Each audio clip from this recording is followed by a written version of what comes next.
لو عمرك شفت لعبة صغيرة في بيتك شكلها بريء لكن حسيت كأنها بتبصلك أو بتتحرك من غير ما تلمسها، يبقى لازم تفكر 1000 مرة قبل ما تكمل الفيديو ده. قصتنا النهاردة مش مجرد خيال ولا فيلم رعب، دي واقعة حقيقية انتشرت في الإعلام واتكلم عنها ملايين على السوشيال ميديا. بطلة القصة مش شخص عادي، دي بهارتي سينج، واحدة من أشهر الفنانات الكوميديات في الهند، واللي حياتها اتقلبت رأسا على عقب بسبب دمية غريبة جدا اسمها لابوبو. دمية اتشهرت مؤخرا في العالم كله وشكلها ظريف كأنها كائن كرتوني، لكن ورا الملامح دي بيستخبى لغز أكبر وأخطر. بهارتي اشترت الدمية لابنها الصغير زي أي أم بتحب تفرح ابنها، لكن اللي حصل بعدها كان أبعد بكتير عن أي لعبة بريئة. أحداث غريبة بدأت تحصل، الطفل بقى مش طبيعي وحسوا إن البيت فيه طاقة مرعبة، وبهارتي نفسها بقت حاسة إن الدمية مش مجرد لعبة، لحد ما خدت القرار اللي صدم جمهورها وقلب الدنيا على السوشيال ميديا. النهاردة هنكشف لكم إيه اللي حصل بالظبط من أول ما دخلت الدمية البيت لحد اللحظة اللي ولعت فيها بالنار. قصة فيها رعب وجدل وإجابات لأسئلة لحد النهاردة ملهاش تفسير. لو قلبك جامد كمل معانا، ولو مش قد المواجهة برضه هتكمل معانا، إن شاء الله كلنا قلوبنا جامدة. أصدقائي أهلا وسهلا بكم، معكم أحمد الألفي. وقبل ما نبدأ ما تنسوش تصلوا على النبي صلى الله عليه وسلم وتدعوا لإخواننا، ما زالت المحنة مستمرة، ربنا يفرج كربه. قبل ما ندخل في تفاصيل قصة بهارتي سينج ونشوف ازاي حياتها اتقلبت رأسا على عقب بسبب لعبة صغيرة اسمها لابوبو، لازم الأول نفهم أصل الحكاية، لأن الحقيقة إن الرعب ساعات ما بيبدأش من الأشباح أو البيوت المسكونة، ساعات بيبدأ من حاجات بسيطة جدا، حاجة شكلها بريء لكنها بتخفي وراها أسرار أكبر بكتير. دمية لابوبو مش زي باقي الألعاب اللي بتتنقل من جيل لجيل، ولا هي أسطورة قديمة خرجت من كتب التراث أو الحكايات الشعبية، بالعكس تماما. لابوبو تعتبر مولود جديد في عالم الألعاب، ظهرت لأول مرة من خلال شركة صينية اسمها بوب مارك، وهي شركة متخصصة في صناعة ما يعرف بأرت تويز أو بلايند بوكسز. الفكرة هنا مختلفة، اللعبة بتتباع في علبة مقفولة والمشتري عمره ما يعرف إيه النسخة اللي هيلاقيها جوه، ممكن تطلع نسخة عادية وممكن نسخة نادرة جدا قيمتها في السوق توصل أضعاف سعرها الأصلي. النظام ده خلق حالة إدمان عند ملايين من الشباب، لأنهم دايما عايزين يفتحوا علبة جديدة على أمل إنهم يلاقوا النسخة النادرة ويكملوا المجموعة. ومن وسط عشرات الشخصيات اللي صنعتها الشركة برزت شخصية غريبة ومثيرة للجدل اسمها لابوبو. لابوبو مش شبه أي لعبة تقليدية، شكلها بيجمع ما بين الكوميديا والرعب في نفس الوقت، عيونها كبيرة جدا وبارزة بشكل يخليك تحس إنها بصالك طول الوقت، وضحكتها مش واضحة إذا كانت بريئة ولا ساخرة، ودانها طويلة وغريبة، نصها شبه ودان أرنب والنص التاني شبه وحش كرتوني. من بعيد الشكل ممكن يخلي أي حد يقول عليها إنها لطيفة، لكن لما تقرب وتبصلها وخصوصا في إضاءة ضعيفة ملامحها بتتحول لحاجة مريبة جدا. وده اللي خلى كتير من الناس يحسوا إن اللعبة دي عندها وشين، واحد منهم بريء وظريف بالنهار والتاني مرعب وغامض بالليل. من أول ما نزلت في السوق لابوبو حققت شهرة مهولة، الأطفال بقوا عايزينها لأنها مختلفة عن باقي الألعاب، والشباب بيشتروا منها علشان يكملوا المجموعة. وكمان مشاهير على انستجرام وتيك توك بدأوا ينشروا صور معاها كقطعة ديكور فريدة، وفي وقت قصير جدا صور لابوبو غزت السوشيال ميديا وبقت رمز عند بعض الفئات الشبابية اللي بتحب تجميع الألعاب النادرة. لكن كل ما الدمية انتشرت أكتر كل ما ظهر معاها جانب مظلم محدش كان متوقعه. مع الوقت بدأت تطلع شهادات غريبة من ناس اشتروا الدمية على السوشيال ميديا، وظهرت مئات التعليقات من ناس اشتروا لابوبو. في اللي قال إنه من يوم ما جاب لابوبو البيت وهو مش مرتاح، حاسس إن في حد بيراقبه طول الوقت، وفي اللي قال إنه بيقوم من النوم يلاقيها في مكان مختلف رغم إنه متأكد إنه سايبها على الرف. والكارثة الكبيرة الأمهات اللي بقت تقول إن ابني بدأ يحلم بكوابيس من ساعة ما حطيت لابوبو في أوضته. في الأول الناس اعتبروا القصص دي مجرد مبالغات أو محتوى للترند، لكن لما الحكايات بدأت تتكرر بنفس التفاصيل في أماكن ودول مختلفة الشك بقى أكبر. السوشيال ميديا كانت المراية اللي كشفت الجانب المظلم أكتر، ظهرت فيديوهات لناس بتصور الدمية وهي كأنها بتتحرك لوحدها. في فيديو مشهور على تيك توك لشاب صور الدمية محطوطة على رف، وبعد كام ثانية الكاميرا لقطت حركة بسيطة في راسها، الفيديو حقق ملايين المشاهدات والناس بقت بين اللي مصدق واللي مكذب. وكمان في صور تانية انتشرت لوش لابوبو بالليل واللي بيظهر فيها ملامح مختلفة كأن عينيها بتتغير أو ضحكتها بتوسع. سواء كان دي خدعة بصرية أو حقيقة، النتيجة كانت واحدة: الدمية اكتسبت سمعة إنها مش طبيعية. ومن أكتر البلاد اللي اتشهرت إنها اتأثرت باللابوبو هي دولة الهند. الهند كانت أكتر بلد اتأثرت بالموضوع. مؤثرين مشاهير هناك بدأوا يحذروا من الدمية بشكل علني، بعضهم صور نفسه وهو بيتخلص منها، وفي فيديو مثير لمؤثرة هندية حرقت الدمية قدام الكاميرا وقالت: أنا مش مستعدة أخلي اللعنة دي في بيتي.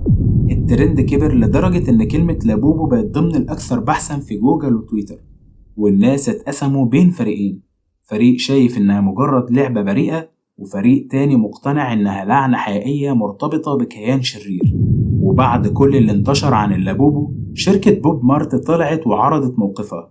الشركة حاولت تهدي الوضع وأصدرت بيانات رسمية قالت فيها إن الدمية مجرد عمل فني، والقصص المنتشرة على الإنترنت كلها إشاعات لا أساس لها من الصحة. لكن الرد ده ما كانش كافي، بالعكس ده التصريح ده زود الشكوك أكتر، لأن اللي مروا بالتجارب المرعبة ردوا عليهم إنهم مش بيخترعوا القصص وإن هم فعلا عاشوا القصص دي. واللي بيخلي القصة مرعبة أكتر إن التجارب كانت شبه بعض بشكل غريب جدا. في كل شهادة اتذكرت تقريبا الناس بيحكوا عن إحساس بطاقة سلبية في البيت بعد دخول الدمية، وتغير في سلوك الأطفال وخصوصا الكوابيس والخوف من النوم، وكمان حوادث صغيرة غامضة زي أصوات مش مفهومة وحاجات بتقع من غير سبب ولمبات بتطفي وتولع فجأة. تكرار نفس التفاصيل في دول وثقافات مختلفة خلى السؤال يطرح نفسه: هل دي كلها صدفة؟ ولا في حاجة فعلا مستخبية جوه اللعبة الصغيرة دي؟ وسط الضجة دي كلها ظهرت قصة بهارتي سينج، ووجود اسمها وارتباطه بالدمية خلى الإعلام كله يركز عليها. بهارتي مش شخصية عادية ولا مستخدمة سوشيال ميديا مجهولة، دي فنانة مشهورة ومعروفة بضحكتها وطاقتها الإيجابية، وده اللي حول لابوبو من مجرد لعبة مثيرة للجدل لرمز عالمي للرعب.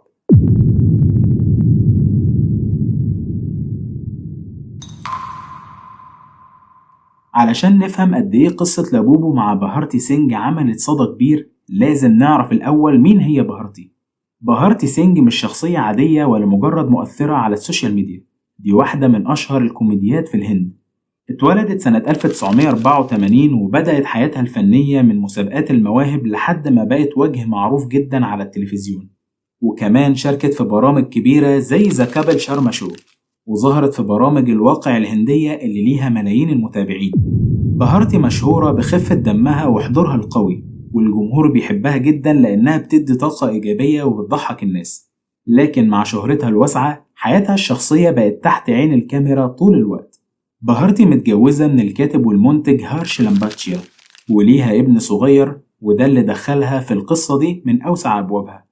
بهارتي اشترت دمية لابوبو في الأساس علشان تفرح ابنها وتديله لعبة مختلفة، لكن المفاجأة إن اللعبة اللي شكلها بريء جدا قلبت حياتها كلها.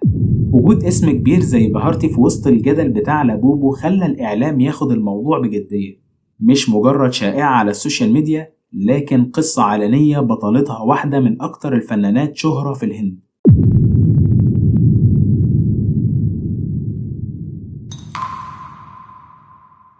القصة بدأت في لحظة عادية جدا، لحظة ممكن تحصل لأي أم. بهارتي سينج وسط مشغولياتها الفنية وحياتها الأسرية قررت تدور على لعبة مميزة لابنها، لعبة تكون مختلفة عن المعتاد، مش عربية صغيرة ولا دبدوب تقليدي. وهنا ظهر اسم لابوبو قدامها. الدمية كانت منتشرة على الإنترنت بشكل ملفت، صورها بتبين إنها مجرد لعبة خشبية مصنوعة يدوية، وشكلها مش مألوف لكن فيه لمسة غريبة تخليك تبصلها مرتين. بعض المواقع كانت بتعرضها على إنها دمية تقليدية من غرب أفريقيا ومرتبطة بطقوس قديمة، لكن في نفس الوقت كانت بتتباع كمنتج ديكوري أو لعبة أطفال. وبهارتي زي أي أم ما فكرتش بعمق، شافت إن شكلها مميز وغير المعتاد، وقالت لنفسها إنها ممكن تكون هدية جميلة لابنها. وبالفعل اشترتها عن طريق الإنترنت، ووصلت لبيتها ملفوفة بشكل بسيط جدا كأنها لعبة عادية.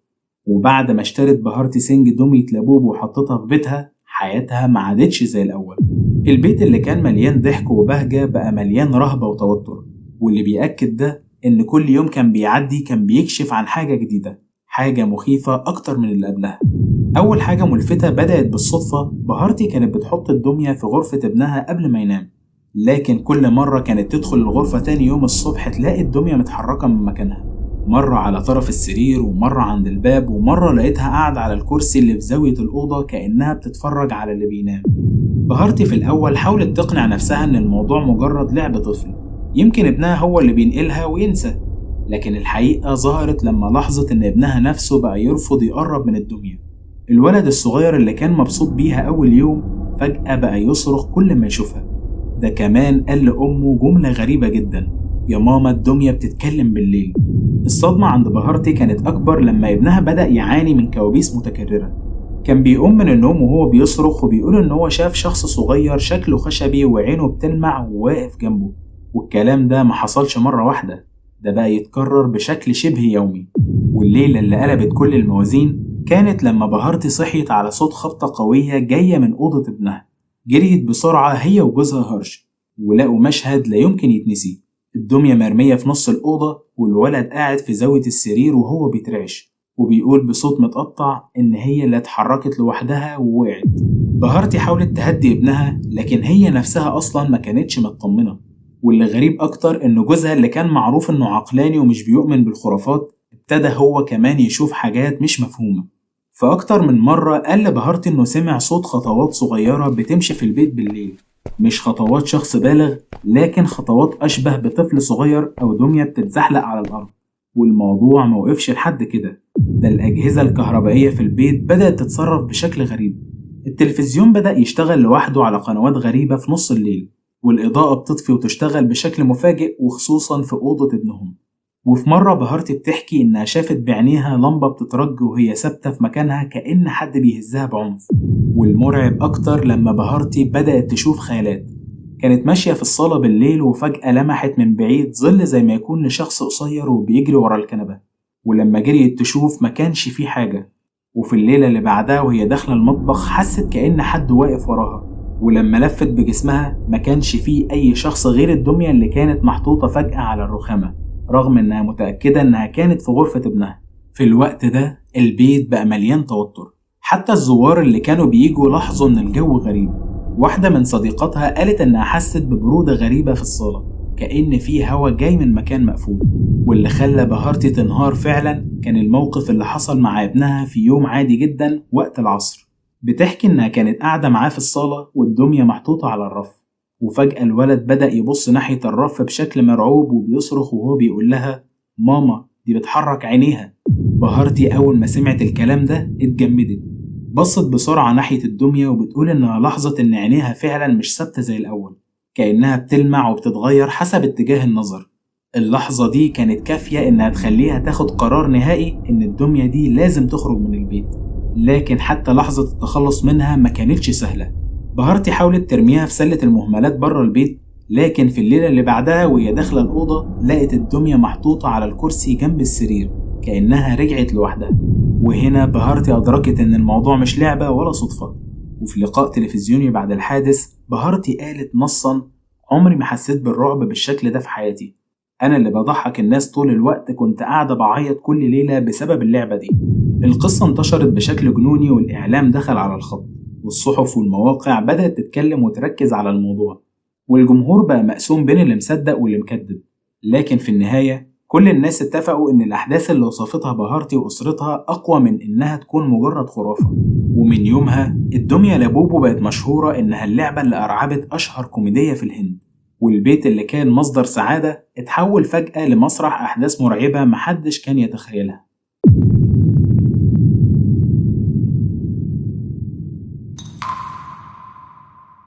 بعد ما بهارتي سينج اتكلمت علنا عن تجربتها مع دمية لابوبو الدنيا اتقلبت حرفيا. في البداية الناس افتكروا ان الموضوع مجرد بوست عابر او محاولة للفت الانتباه، لكن لما بهارتي بدأت تحكي تفاصيل اكتر وخصوصا عن ابنها الاعلام الهندي مقدرش يتجاهل القصة.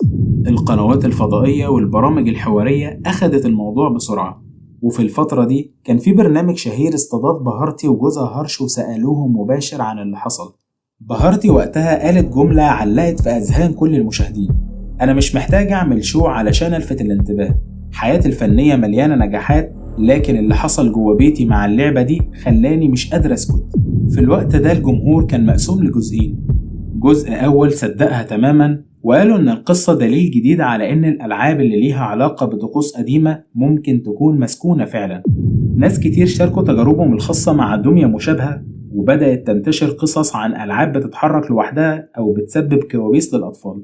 والجزء التاني شكك جدا في كلامها، اعتبروا إن دي مجرد خرافة، وإن بهارتي اتأثرت بترند الدمى المرعبة اللي منتشر على السوشيال ميديا.